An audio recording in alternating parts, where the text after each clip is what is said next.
सबसे पहले सभी छात्र छात्राओं को हिंदू नववर्ष संवत 2077 की हार्दिक शुभकामनाएं। साथ ही साथ ज्ञानदास साइंस ट्यूटर के प्रथम अंक में दिए गए रसायन की भाषा नामक अध्याय में अकार्बनिक अम्लों के अणसूत्र लिखने की जो 4 विधियां दी गई हैं, उनमें से एक विधि का हम वीडियो आप सबके लिए प्रस्तुत करने जा रहे हैं। ध्यानपूर्वक इसे देखिए, समझिए और लाभ उठाइए। प्रिय विद्यार्थियों, अकार्बनिक यौगिक मुख्यतः अम्ल, क्षार और लवण होते हैं। अम्लों के अणसूत्र लिखने की इसमें कुल 3 विधियां दी गई हैं और क्षार व लवण के अणसूत्र लिखने की एक विधि है। यानी कुल हम 4 विधियों की सहायता से सभी अम्लों, क्षारकों और लवणों के अणसूत्र आसानी से लिख सकते हैं। तो चलिए, अम्लों के अणसूत्र लिखने की जो पहली विधि है उसको हम बताने जा रहे हैं। प्रिय विद्यार्थियों, अम्लों के नाम वैज्ञानिकों ने 3 प्रकार से रखे हैं। जैसे यदि किसी अम्ल का नाम हाइड्रो से प्रारंभ हो और इक अम्ल से समाप्त हो, तो उसका अणसूत्र लिखने के लिए हम देखते हैं कि हाइड्रो और इक अम्ल के बीच में कौन सा शब्द आ रहा है, कौन सा वर्ड आ रहा है। जो वर्ड आएगा, इस वर्ड में हम क्या करते हैं, आइड जोड़ देते हैं। क्या जोड़ते हैं? आइड, IDE, आइड। हाइड्रो और इक अम्ल के बीच में आए शब्द यानी वर्ड में हम आइड जोड़ देते हैं और आइड जोड़ते ही हमको एक ऋणायन मिल जाता है। क्या मिल जाता है? ऋणायन। एक ऋणायन मिल जाता है, ऋणायन, जिसको इंग्लिश में एनायन कहते हैं। एक ऋणायन मिल जाता है। अब इस ऋणायन का सूत्र हम लिख लेंगे और इस ऋणायन पर जितना ऋणावेश होगा उसको भी नीचे लिख लेंगे। ऋणावेश, निगेटिव चार्ज, जितना निगेटिव चार्ज होगा उसको नीचे लिख लेंगे। अब इस ऋणायन के बाएं यानी इस ऋणायन के पहले हम धनायन का सूत्र लिखते हैं। और विद्यार्थियों, सभी अम्लों में हाइड्रोजन धनायन होता है, इसलिए धनायन के जगह पर यहां हम हाइड्रोजन धनायन का सूत्र लिखेंगे। और हाइड्रोजन धनायन पर एक धनावेश होता है, इसलिए एक नीचे लिख लेंगे। इसके बाद एक का गुणा ऋणायन के सूत्र से और ऋणावेश का गुणा हाइड्रोजन से करते हैं।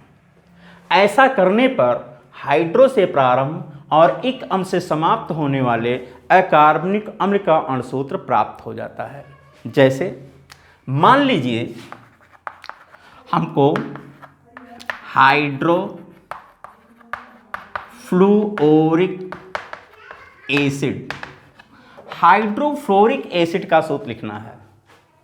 ध्यानपूर्वक देखिए, ये हाइड्रो से प्रारंभ हो रहा है, एक अम्ल से समाप्त हो रहा है, बीच में फ्लोर शब्द आ गया। अब फ्लोर में हम आइड जोड़ेंगे तो हो जाएगा फ्लोराइड। ज्ञानदास साइंस ट्यूटर के रसायन की भाषा नामक अध्याय में 41 ऋणायनों के सूत्र दिए गए हैं, इन्हें याद कीजिए। उनमें से फ्लोराइड मिल जाएगा। फ्लोराइड का सूत्र होता है F पर 1 निगेटिव चार्ज, F पर 1 निगेटिव चार्ज, ये लिख लिए। और ऋणायन के सूत्र के पहले यानी बाएं हाइड्रोजन धनायन का सूत्र लिखेंगे H पर एक धनावेश, एक धनावेश एक ऋणावेश, त्रियक गुणा करेंगे कोई फर्क नहीं पड़ेगा। हमारा सूत्र बन गया हाइड्रोफ्लोरिक एसिड का HF। चलिए हम दूसरा उदाहरण बताते हैं। मान लीजिए हमको हाइड्रोसायनिक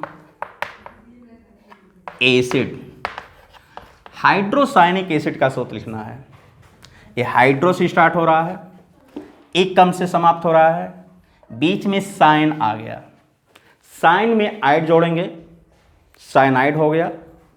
और साइनाइड ऋणायन का सूत्र होता है Cn पर 1 निगेटिव चार्ज, Cn पर 1 निगेटिव चार्ज।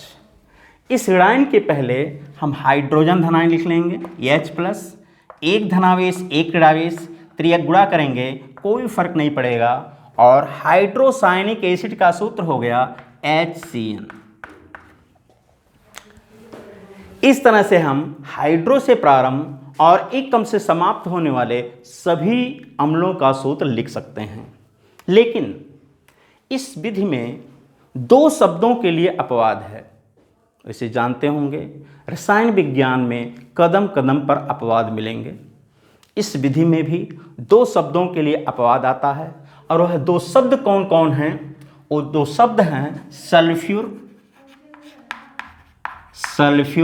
और फास्फोर। सल्फ्यूर और फास्फोर, यदि ये दो शब्द आ जाते हैं तो सल्फ्यूर में से यूर भी हटा देते हैं, और फास्फोर में से OR ये भी हटा देते हैं। जैसे मान लीजिए हमको हाइड्रोसल्फ्यूरिक एसिड का सूत्र लिखना है। हाइड्रोसल्फ्यूरिक एसिड, हाइड्रोसल्फ्यूरिक एसिड। देखिए हाइड्रो से स्टार्ट हो रहा है, एक एसिड से एंड हो रहा है, बीच में शब्द आ गया सल्फ्यूर। अभी हम बताए हैं कि सल्फ्यूर आएगा तो सल्फ्यूर में जो यूर लगा है उसको हटा देंगे। तो यूर को हटा दिए, यहां से यूर भी हटा दिए। अब यहां बच गया सल्फ, और सल्फ में आइड जोड़ेंगे, हो जाएगा सल्फाइड। सल्फाइड का सूत्र ऋणायन में देखिए, याद कर लीजिए। सल्फाइड का सूत्र होता है S पर 2 नेगेटिव चार्ज। S पर 2 नेगेटिव चार्ज, इस सल्फाइड का सूत्र हो गया। और इस ऋणायन के पहले H+ हाइड्रोजन धनायन का सूत्र लिख लेंगे। एक धनावेश दो ऋणावेश, त्रियक गुणा करेंगे तो हमारा सूत्र बन गया H2S। विद्यार्थियों ये भी जान लीजिए, H2S इस तरह से और भी हैं। ये सब जब लिक्विड स्टेट में रहते हैं, यानी H2S जब लिक्विड स्टेट में रहता है, द्रवावस्था में रहता है, तब इसको बोलते हैं हाइड्रोसल्फ्यूरिक एसिड। लेकिन जब ये गैसियस स्टेट में होता है, गैस के रूप में होता है, तब इसका नाम हो जाता है हाइड्रोजन सल्फाइड गैस। चलिए एग्जाम्पल नंबर 4 हम बताने जा रहे हैं। एग्जाम्पल नंबर 4 एक ऐसा अम्ल है, इसमें भी थोड़ा अपवाद ही हम कह सकते हैं कि है। क्या? अभी हम बताए हैं कि जिन अम्लों का नाम हाइड्रो से प्रारंभ और एकम से समाप्त होता है, उनका अणुसूत्र इस तरह से लिखते हैं जैसा भी हम बताए हैं। लेकिन कभी कभी ये हाइड्रो का O यहाँ से हटकर इक के पहले यहाँ आ जाता है। ये O यहाँ से हटकर यहाँ आ जाता है, यानी यहाँ केवल रह जाता है हाइड्र और यहाँ हो जाता है ओइक एसिड। इस तरह से एक अम्ल मिलेगा, उसका नाम है हाइड्रेजोइक एसिड। हाइड्रेजोइक एसिड। मान लीजिए हमको हाइड्रेजोइक एसिड का फार्मूला लिखना है, मेथड तो वही है। यहाँ देखिए हाइड्र आ रहा, हाइड्रो के स्थान पर हाइड्र आ रहा है, यहाँ का O इसके पास आ गया, यहाँ का O इसके पास आ गया है। तो हाइड्र से स्टार्ट हुआ, ओइक एसिड से एंड हुआ, बीच में वर्ड आ गया एज, एज में हम आइड ऐड करेंगे, आइड जोड़ेंगे तो हो जाएगा एजाइड। एजाइड ऋणायन का सूत्र ऋणायन में देख लीजिए, N3 पर 1 नेगेटिव चार्ज। एजाइड का फार्मूला होता है N3 पर 1 नेगेटिव चार्ज, ये लिख लिए। और इस ऋणायन के बाएं H+ यानी हाइड्रोजन धनायन लिख लेंगे। एक धनावेश एक ऋणावेश, त्रियक गुणा करेंगे कोई फर्क नहीं पड़ेगा, सूत्र हमारा बन गया HN3। ये हाइड्रोजोइक एसिड का फार्मूला हो गया।